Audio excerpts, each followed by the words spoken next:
हर साल 3 से 5 लाख लोग फ्लिपकार्ट पे एज ए सेलर रजिस्टर करते हैं और अपनी जो सेलिंग जर्नी है उसको स्टार्ट करते हैं। प्लेटफॉर्म सेम है, प्रोडक्ट सेम है, प्राइस भी सेम है, फिर भी कई सारे ऐसे सेलर्स हैं जो फ्लिपकार्ट पे बहुत अच्छा पैसा बना रहे हैं और कई सारे ऐसे सेलर्स हैं, मैं कहूँ 80% सेलर्स ऐसे हैं जो पहले 3 महीने में ही अपना जो फ्लिपकार्ट बिजनेस है उसको बंद करके चले जाते हैं। हेलो दोस्तों, स्वागत है आपका हमारे चैनल सेलर बंधु में।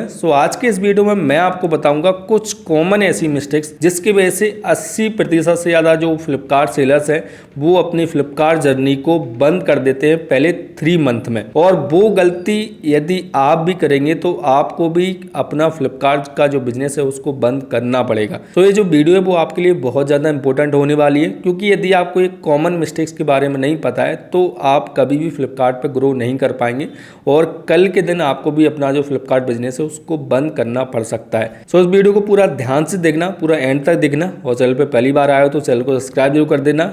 बिना किसी देरी के चलिए शुरू करते हैं। सबसे पहली और सबसे कॉमन मिस्टेक जो होती है वो होती है प्राइसिंग। देखिए क्या होता है कि जब भी हम अमेजोन या फिर फ्लिपकार्ट को अपनी जो सेलिंग जर्नी है वो स्टार्ट करते हैं तो हम एक चीज मेरे भी दिमाग में आई थी जो अक्सर लोगों के दिमाग में आती है कि हमें पता होता है कि ई कॉमर्स में बहुत कंपटीशन, ये चीज हमें पता है, लेकिन उसके बाद हम सोचते हैं कि हम कंपटीशन को बीट करेंगे कैसे?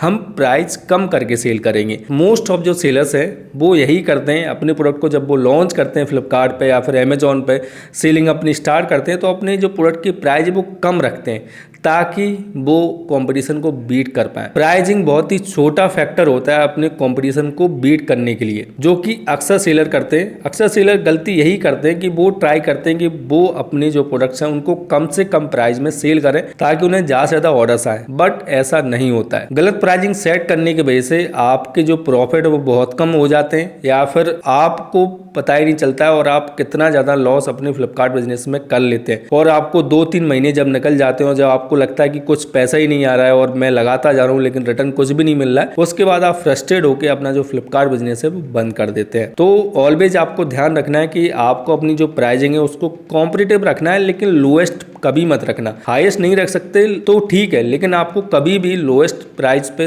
अपने प्रोडक्ट को सेल नहीं करना है। ऑलवेज आपको अपने प्रॉफिट मार्जिन का ध्यान रखना है और वही प्रोडक्ट आपको सेल करने हैं जिनमें आप अच्छा खासा प्रॉफिट बना पाए। यदि आप उस प्रोडक्ट में प्रॉफिट नहीं निकाल पा रहे हैं तो उस प्रोडक्ट को आपको सेल ही नहीं करना है। सेकंड जो सबसे बड़ी दिक्कत होती है न्यू सेलर्स की या फिर जो फ्लिपकार्ट पे अपना नया बिजनेस स्टार्ट करते हैं या फिर अमेजोन पे अपनी न्यू सेलिंग जर्नी को स्टार्ट करते हैं, वो जस्ट क्या करते हैं कि फॉर एग्जाम्पल मैं ये ढक्कन को ले लेता हूँ, कैमरा का ढक्कन है, तो इसको मैं फ्लिपकार्ट अमेजोन पे सेल करने वाला हूँ, तो मैं क्या करूँगा इसकी प्रोडक्ट इमेजेस को कहीं से निकाल लूँगा, चैट जीपीटी से या फिर किसी और की लिस्टिंग से निकाल लूँगा, और एक सोनी का कैप है तो मैं टाइटल में डाल दूंगा सोनी कैमरा कैप और थोड़ी बहुत डिटेल डाल के मैं इसको ऐसे ही लिस्ट कर दूंगा और फिर मैं वेट करूंगा कि मेरे पास ऑर्डर्स आने स्टार्ट हो जाएं। ऐसा नहीं होता है। मैंने एक चीज़ देखी है कि जो नए सेलर्स होते हैं वो काफ़ी जल्दी होती है कि उनका प्रोडक्ट जल्दी से जल्दी उनकी जो प्लेटफॉर्म है फ्लिपकार्ट अमेजॉन मीशो पे लाइव हो जाए, और जल्दी के चक्कर में वो अपनी लिस्टिंग को जस्ट क्रिएट कर देते हैं लेकिन उसको कभी भी ऑप्टिमाइज नहीं करते हैं।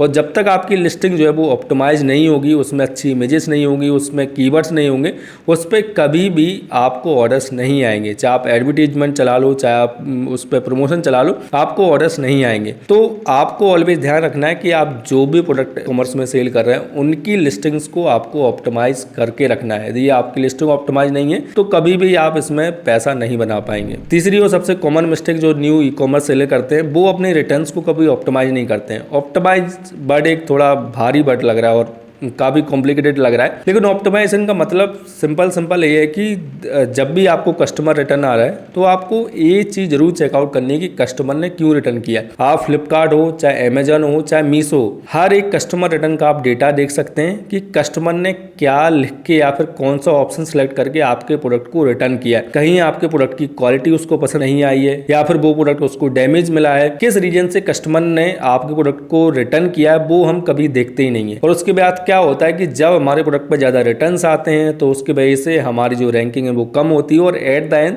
हमें सेल आनी बिल्कुल जीरो हो जाती है। और जब तक हम ये चीज़ समझ पाते हैं तब तक बहुत देर हो जाती है और उसके बाद लास्ट ऑप्शन बचता है कि हम अपना सेल अकाउंट बंद ही कर दें। तो ऑलवेज आपको ध्यान रखना है कि जब भी आपको कोई कस्टमर रिटर्न आते हैं तो उनको जरूर चेक करना है कि आप कि कहीं कोई प्रोडक्ट में खामी तो नहीं है, कोई कमी तो नहीं है जिस वजह से कस्टमर आपके प्रोडक्ट को पसंद नहीं कर रहा है और उसको रिटर्न कर रहा है। ऑलवेज आपको अपने प्रोडक्ट की क्वालिटी से कभी कॉम्प्रोमाइज नहीं करना है। ऑलवेज आपको अपने प्रोडक्ट की क्वालिटी अच्छी रखनी है, चाहे आप उसमें प्रॉफिट मार्जिन कम बनाओ, लेकिन क्वालिटी के साथ कभी कॉम्प्रोमाइज नहीं करना है। फोर्थ और सबसे कॉमन जो मिस्टेक होती है वो होती है अपनी अकाउंट की जो हेल्थ है उसका कभी भी ध्यान नहीं रखते हैं, क्योंकि नए जो सेलर्स होते हैं उनको पता नहीं होता है कि कैसे जब उनको ऑर्डर आ रहा है तो वो उसको कैसे डिस्पैच करें, कैसे पैक करें, कब कोरियर बॉय लेने आएगा, कैसे लेने आएगा, ये सारी चीजें उनको पता नहीं होती। जिस वजह से आज उनको ऑर्डर आया, उनको कल उसको डिस्पैच करना था, उसके बाद वो अपने पैनल में देख ही नहीं पा रहे हैं, ऑर्डर को पैक नहीं कर पा रहे हैं, और उसके बाद क्या होता है कि आपके जो ऑर्डर हैं वो लेट डिस्पैच होने स्टार्ट हो जाते हैं या फिर ऑटोमेटिकली कैंसिल होने स्टार्ट हो जाते हैं। जिस वजह से पहले तो आपकी जो अकाउंट हेल्थ है वो खराब होती है, जिसकी वजह से जो ऑर्डर्स आपको आने वाले थे वो भी नहीं आएंगे, और सेकंड थिंग आपको पेनल्टी लगती है और आपका जो फ्लिपकार्ट सेलिंग अकाउंट है वो धीरे धीरे में माइनस में जाना स्टार्ट हो जाता है। और जब आप माइनस में अपना अकाउंट देखते हैं उसके बाद फिर